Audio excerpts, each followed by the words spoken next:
भारत में बहुत सारी बेटियां सचमुच गायब हुई हैं। जितना आप सोच नहीं सकते उससे ज़्यादा छोटी बच्चियां। World's 10 most dangerous countries for women में तो उसमें इंडिया का जो पोजीशन है वो 3rd प्लेस से 1st पे आ गया है। उसमें एक पैरामीटर है health and survival. Health and survival 146 देशों का सर्वे है। इसमें भारत की क्या रैंक है? 146वीं। 146। भारत में बहुत सारी बेटियां सचमुच गायब हुई हैं। छोटी बच्चियां, बहुत छोटी बच्चियां।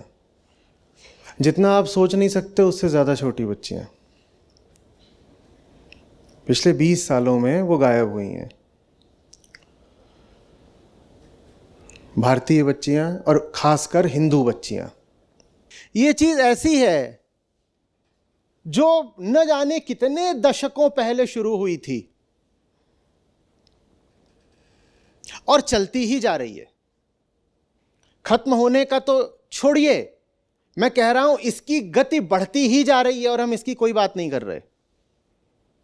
ग्लोबल जेंडर गैप इंडेक्स है एक, जो हर साल उसकी रैंकिंग आती है। 2022 में 146 कंट्रीज का सर्वे हुआ था। उसमें 4 अलग अलग पैरामीटर्स पर वो रेटिंग देते हैं। उसमें एक पैरामीटर है health and survival. Health and survival 146 देशों का सर्वे है। तो हेल्थ एंड सर्वाइवल महिलाओं के मध्य, इसमें भारत की क्या रैंक है? 146वीं। 146। 146 देशों में महिलाओं के हेल्थ और सर्वाइवल के आधार पर भारत का स्थान 146वां है।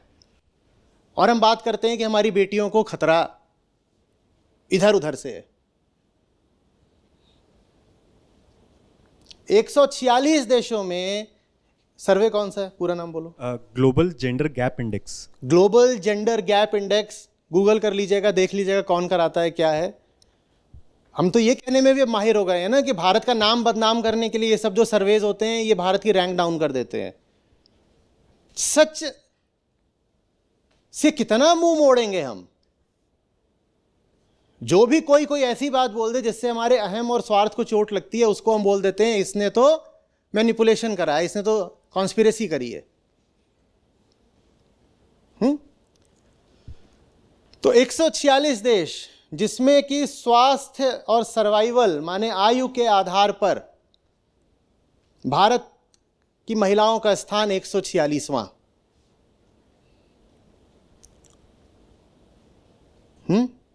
और इसके अलावा 3 और पैरामीटर्स मैं देख रहा हूँ। इसमें एक है आपका एजुकेशन अटेनमेंट।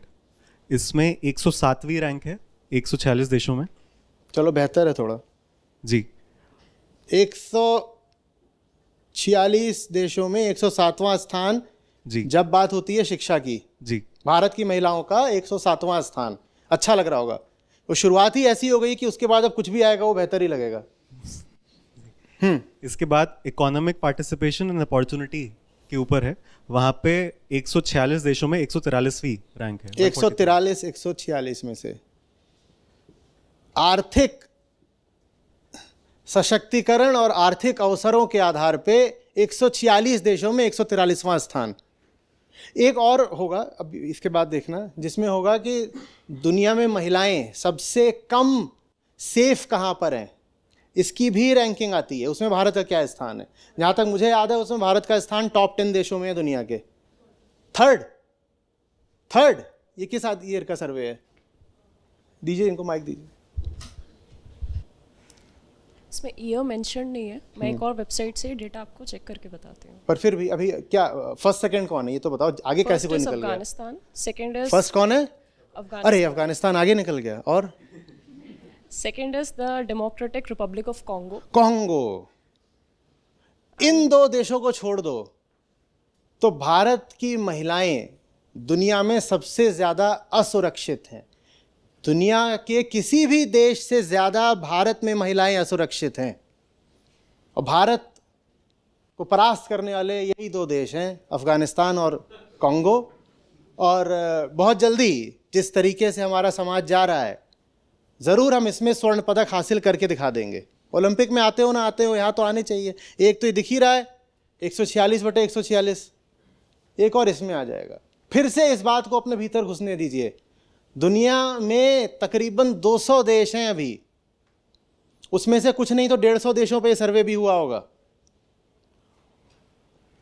जितने भी देशों में महिलाएं हैं, महिलाएं भारत से ज्यादा सुरक्षित हैं।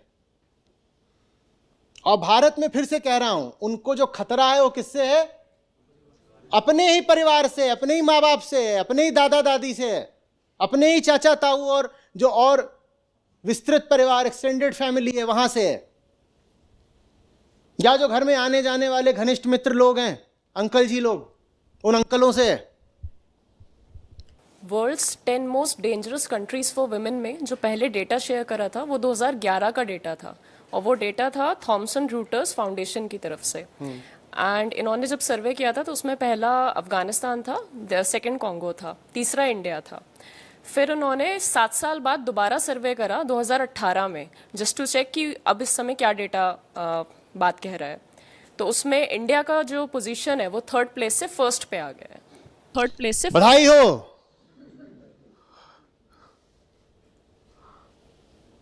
लड़का हुआ है।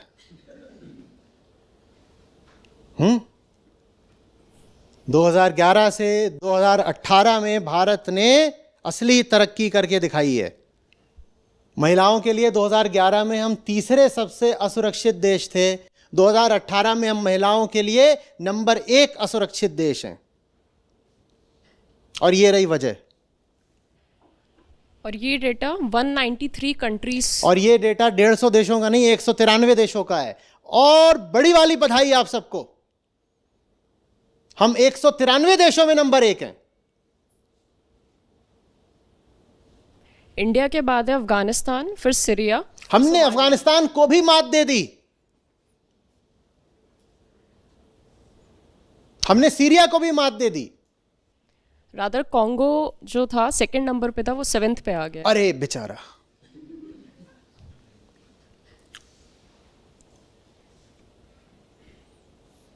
ये हमारे आपके घरों की कहानियां हैं साहब। मुस्कुरा क्या रहे हैं?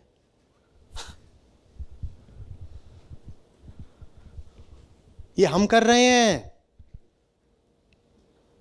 लड़की को खतरा सड़क पर बाद में है, कॉलेज में बाद में है, बाजार में बाद में है।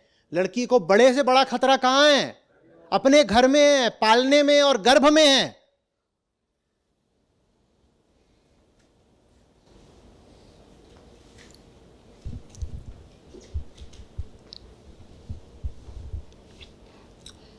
इसमें एक फिर आप मुझ पर आरोप लगाया करते हैं कि ये तो फेमिनिस्ट हुए जा रहे हैं। मैं ना भी देखूं कि महिलाएं हैं, इंसान तो हैं। इतने इंसान मर रहे हैं, उनकी बात करूं कि ना करूं? करूं कि ना करूं? या ये बोल दूं कि औरतें मरने दो? जल्दी बोलो। उनको हम खाने को नहीं दे रहे हैं। न्यूट्रिशन में उनकी कौन सी रैंक आई थी? हेल्थ और सर्वाइवल में 146 देशों में उनका 146 स्थान है। भारत की 70 करोड़ महिलाओं को हम खाने को नहीं दे रहे हैं ठीक से, उनकी इतनी। और क्यों? क्योंकि हमने एक सांस्कृतिक आदर्श बना रखा है। सबको खिलाने के बाद जो बचेगा वो खाएगी। दूसरों की सेवा करना उसका धर्म है। और शर्म और इज्जत और हया कि हमने ऊंचे ऊंचे मूल्य बना रखे हैं।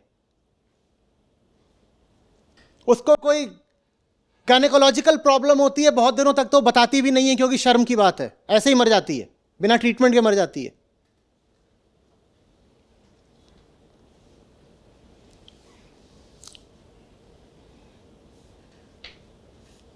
जो भी खाने पीने की सामग्रियां आती हैं, उनमें पहला हक घर के लड़के का है।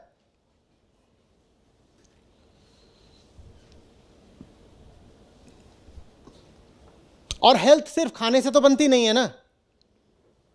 खाना तो एक मुद्दा होता है। आप अच्छी तरह से जानते हो कि स्वास्थ्य बना रहे, इसके लिए और भी चीजें चाहिए।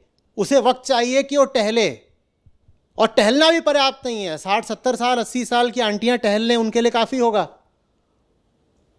एक 20-30-40 साल की लड़की या महिला सिर्फ टहलने से थोड़ी अपनी स्वास्थ्य रक्षा कर पाएगी, उसको दौड़ना पड़ेगा। बताइए भारत में कहीं आपने देखी है दौड़ती हुई लड़की? हाँ, दिल्ली बंबई के कुछ पॉश इलाके होंगे जहां पार्क्स में शायद आपको दिख जाए लोधी गार्डन में कि लड़कियां दौड़ रही हैं। उनके अलावा बताइए देश भर में कहां पे लड़की दौड़ेगी? और वो दौड़ेगी तो उसके पीछे लड़कों की एक पूरी भीड़ दौड़ पड़ेगी। कहीं दौड़ रही है, कहीं जा रही है, चलो हम भी चलें।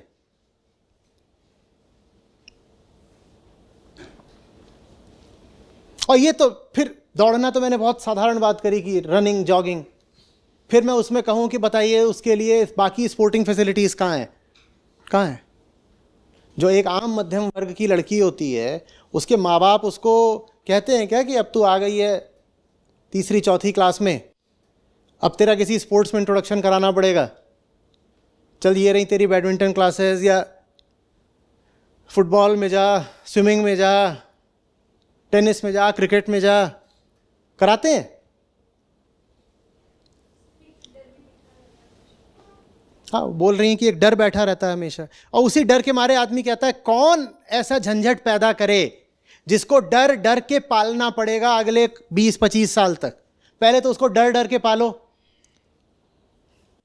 डर का आलम यह होता है कि जब आईआईटी में था तो वहां पर चलता था कि जब किसी के किसी चीज में बड़े स्टेक्स होते थे, गरज होती थी, गरज जानते हैं ना, गरजमंद। तो जब किसी के किसी चीज में बहुत स्टेक्स होते थे, कोई बहुत गरजिहा होता था, गरजमंद, तो उसको बोलते थे ये लड़की का बाप है। ये कौन है? ये लड़की का बाप है, इसकी गरज बहुत है, कोई भी इसका नुकसान कर सकता है, अभी इसका हाथ मरोड़ा जा सकता है, लड़की का बाप है। तो उसके लिए ये यूफेमिज्म ही चल गया था, लड़की का बाप। जो गरजमंद है, जो दबा हुआ है, जो पगड़ी हाथ में लेके घूम रहा है कि मेरी इज्जत बचा लो, लड़की का बाप है। और लड़की के बाप की भी इज्जत बचाने का दारोमदार किसके ऊपर है? लड़की के ऊपर। तो घर की इज्जत किसके कंधों पर रखी होती है? लड़की के कंधों पर रखी होती है। लड़का कुछ भी निकल जाए, आवारा निकल जाए, कुछ भी निकल जाए, भयानक व्यभिचारी निकल जाए, घर की इज्जत को उतनी क्षति नहीं होती। लेकिन लड़की के दामन पे 2 छींटे पड़ जाएं तो घर की इज्जत बिल्कुल सड़क की धूल हो जाती है। यही चलता है ना। और इसको हम क्या बोलते हैं? हमारा कल्चर, हमारी संस्कृति। उसी संस्कृति का नतीजा है ये भयानक नरसंहार। उसे नारी संहार बोल लो यहां पर। और घर की इज्जत हमने लड़की के कंधों पर भी नहीं रखी है। जानते हैं कहां रखी है? घर की इज्जत हमने रखी है लड़की के यौनांगों पर।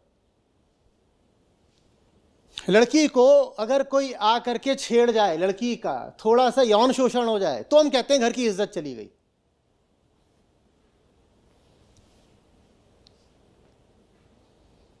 और ये सब क्या है? ये वही है, अध्यात्म से भयानक दूरी, कोई बॉडी कॉन्शियसनेस नहीं, पूरी पूरी पूरी बॉडी कॉन्शियसनेस।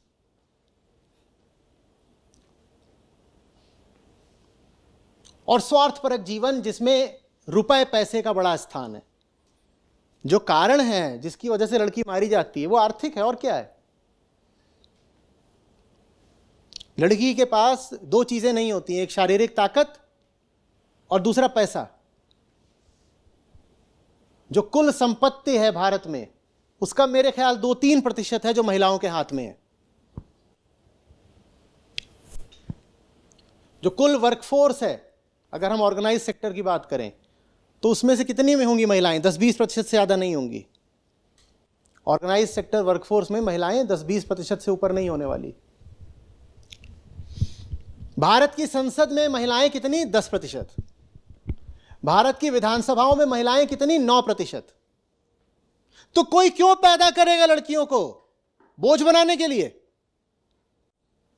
दहेज देने के लिए, और दिन रात उनकी सुरक्षा की चिंता में रहो कि कोई गुंडा आके छेड़ गया तो पूरे खानदान की इज्जत मटियामेट हो जाएगी।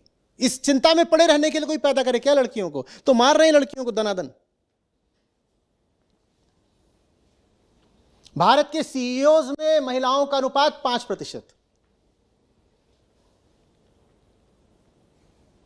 तो कोई क्यों पैदा करे? आप बाप हो, आप क्यों पैदा करोगे? बाप नहीं मारते, बाप से ज्यादा मां मारती है। पैट्रियार्की ने स्त्री के मन में स्त्री के प्रति जितनी घृणा रख दी है उसका हिसाब नहीं है। मां की परी नहीं सुनते ना, मां का मगरमच्छ सुनते हो। तो परी भी वो बनेगी तो थोड़ी बहुत पापा की बन सकती है। स्त्रियों से सबसे ज्यादा घृणा स्त्री स्वयं करती है, और इसलिए करती है क्योंकि उसके मन में बात डाल दी गई है कि तू छोटी है, तू निंदनीय है। तो स्त्री कहती है जब मैं निंदनीय हूं तो दूसरी स्त्री भी तो। मां कहती है जब मेरा ही कोई सम्मान नहीं है, मैं ही किसी हैसियत की नहीं हूं, तो ये जो दूसरी बच्ची मैं पैदा कर रही हूं ये बच्ची भी तो मेरे ही लिंग की है, ये भी तो निंदनीय है, तो मार दो इसको। बहू का शोषण करने, कभी सुना है कि ससुर बहू की लड़ाई हो गई? ऐसा सुना कभी?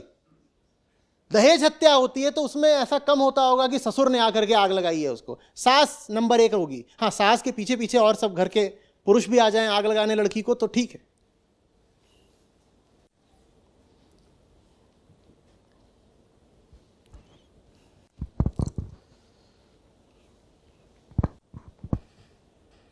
जी, इनको दीजिए फोन।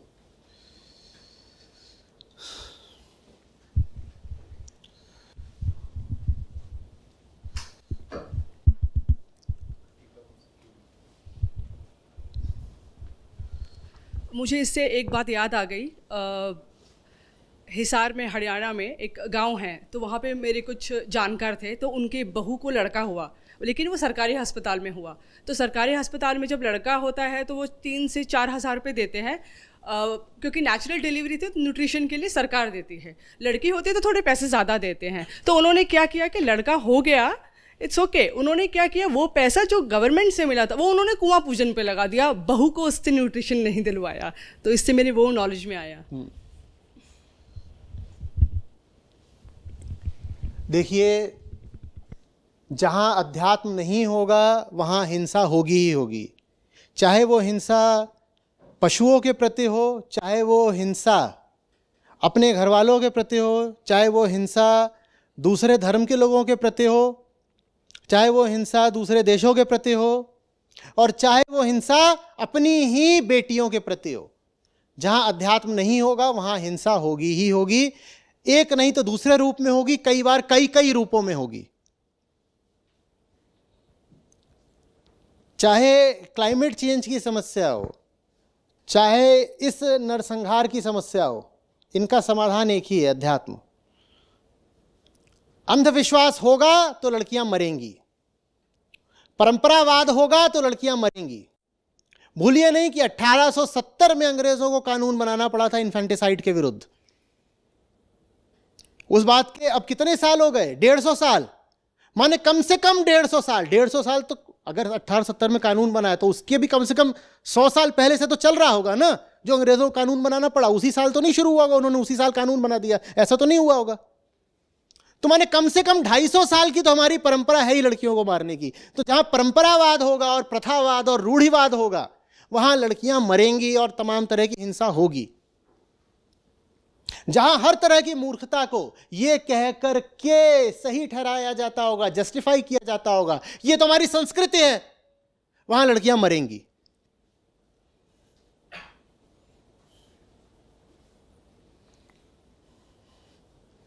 अध्यात्म एक चीज होती है, अंधविश्वास बिल्कुल दूसरी चीज होती है। अध्यात्म एक चीज होती है और संस्कृति बिल्कुल दूसरी चीज होती है। और हमारी जो संस्कृति है वो आध्यात्मिक नहीं है। आध्यात्मिक अगर हम होते तो सती के खिलाफ, बाल विवाह के खिलाफ, बहु विवाह के खिलाफ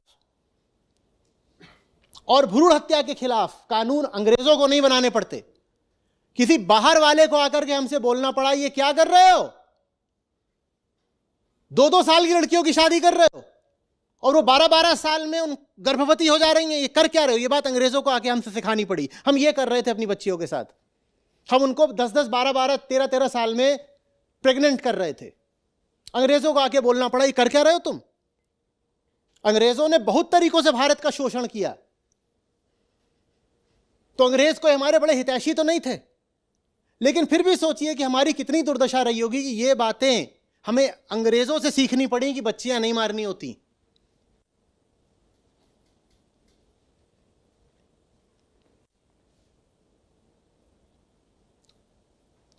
टेक्नोलॉजी जैसे जैसे विकसित हुई, हमने उसका इस्तेमाल किस लिए किया? अल्ट्रासाउंड करो, जैसे ही पता लगे बच्ची और मारो। टेक्नोलॉजी के विकसित होने के साथ इन हत्याओं की दर में और तेजी ही आई। 1996 में शायद बना था प्रीनेटल प्री डायग्नोस्टिक असेसमेंट को वर्जित करने वाला कानून। हाँ,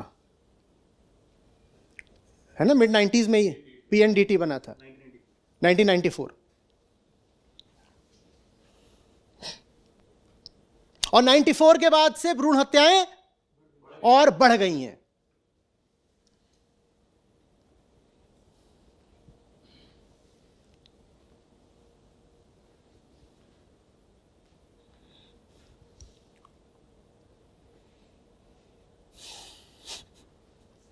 इससे यह भी पता चलता है कि आधुनिकीकरण और शिक्षा मात्र से कुछ नहीं होगा। इसी को उपनिषद बोलते हैं कि सिर्फ अविद्या हासिल करते रहोगे, बाहर का ज्ञान बढ़ गया है, भीतर का ज्ञान नहीं बढ़ा है, तो बाहर के ज्ञान का भी तुम क्या इस्तेमाल करोगे? ये करने के लिए। टेक्नोलॉजी बढ़ी, ज्ञान बढ़ा, संपन्नता बढ़ी, उन सब का इस्तेमाल हमने करा करोड़ों अपनी ही बच्चियों को सुला देने के लिए। कुछ कहना चाहते हैं? देखो सर, मैं आपके एक पिछले वीडियो के कंटिन्यूशन में बात रखना चाहूँगा, जो कि बिटिया परायधान होती हैं, जो वीडियो था। तो एक मैंने विवाह एक मित्र का अटेंड किया था, उसमें लड़की का भाई कुछ लोगों से ऐसी बातचीत में कह रहा था कि एक बहुत बड़ी जिम्मेदारी सर से उतर गई है, और वो महिला जो थी बैंक में कार्यरत थी, और वो सेम पद पे थी जिस पे उसका भाई था, तो दोनों सेम पद पे थे। तब भी उसने कहा कि, और एक चीज़ ये भी रहती है हमारे समाज में, जो लड़की का मायके वाला घर होता है, उनका ये रवैया रहता है कि हमें तेरा कुछ नहीं चाहिए, तू अपने जीवन में सेट रहे, हमें तेरा कुछ नहीं चाहिए। और जिस घर में वो जाती है, उनका होता है कि हमें तेरा सब कुछ चाहिए शारीरिक तल पे, तेरे को जितना शारीरिक शोषण हम कर सकते हैं उतना करेंगे। तो मतलब ये भी एक ऐसा लगता है कि जैसे लड़कियों की उपयोगिता नहीं है, मतलब कि जैसे चिड़िया की उपयोगिता नहीं है तो लड़की की भी उपयोगिता नहीं है। और चिड़िया खत्म, जैसे गौरैया खत्म हो रही वैसे ही लड़कियां खत्म हो रही हैं। हाँ जी, है ना। तो इसमें अच्छा एक चीज़ ये भी लगती है कि जैसे किसी व्यक्ति को एक निचले स्तर की हम जिम्मेदारियां उससे एक्सपेक्ट करते हैं, तो उसको एक आराम तो मिलता है कि कुछ बहुत सारे महत्वपूर्ण निर्णयों से वो दूर रहता है, लेकिन उसकी उपयोगिता या उसके अवांछनीयता भी बढ़ती है उसकी, कि उसके बिना भी काम चल जाए। देखो सुनो, जो जितनी ऊंचाई का काम करेगा ना, वो उतना सुरक्षित रहेगा। ये एक नियम की तरह पकड़ लो, विशेषकर महिलाओं से कह रहा हूं। जीवन में आप जितना ऊंचा काम कर रहे हो, आप उतने सुरक्षित रहोगे। Z+ सिक्योरिटी किसको दी जाती है? किनको दी जाती है? जो सबसे ऊंचा काम कर रहे होते हैं, महत्वपूर्ण लोग होते हैं, उनको सिक्योरिटी दी जाती है ना, कि भाई ये ऊंचा काम कर रहे हैं, इन्हें कुछ नहीं होना चाहिए। अगर महिलाएं यही काम करेंगी कि बिस्तर बनाना है और पोतड़े धोना है और बर्तन साफ करने हैं, बच्चे पैदा करने हैं, शारीरिक तल के ही सारे काम करेंगी, तो कौन उनको सिक्योरिटी देगा? सिक्योरिटी तो ऊंचे काम करने वालों को मिलती है ना। अगर महिलाओं ने अपने आप को जिंदगी में यही काम सौंप दिया, और बहुत सारी महिलाएं होती हैं I am doing it by choice, भाई बाय चॉइस कर रहे हो या बाय एक्सीडेंट कर रहे हो, जो काम आप कर रहे हो बहुत महत्व का है नहीं, और ज़रा ईमानदारी से स्वीकार करो। बोलती है नहीं नहीं, किचन तो बहुत इंपॉर्टेंट होता है। जब गृहिणी खाना बनाती है तो उसमें प्राण आ जाते हैं, गुरुजी ने बताया।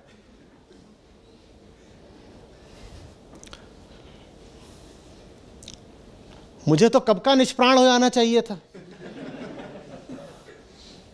4 दशक से ऊपर बीत गए, मैंने तो इधर उधर के ही लोगों का बनाया खाना खाया है।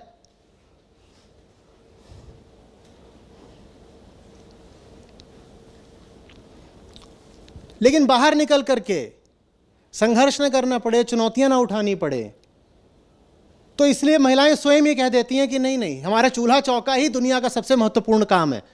देखो हम दुनिया के लिए अगली जनरेशन तैयार कर रहे हैं, इससे ऊंचा काम क्या हो सकता है? क्यों अपने आप को ही मूर्ख बना रही हो? क्यों अपने आप को मूर्ख बना रही हो? यह नतीजा हुआ मूर्ख बनाने का अपने आप को। पुरुष स्त्री को मूर्ख बनाए तो समझ में आता है, वो दूसरा लिंग है। स्त्री स्वयं अपने आप को मूर्ख बनाई जा रही है, ये मैं कैसे समझूं? और मुझे क्रोध बहुत आता है महिलाओं पर। वो सबसे बड़ी दुश्मन है अपनी।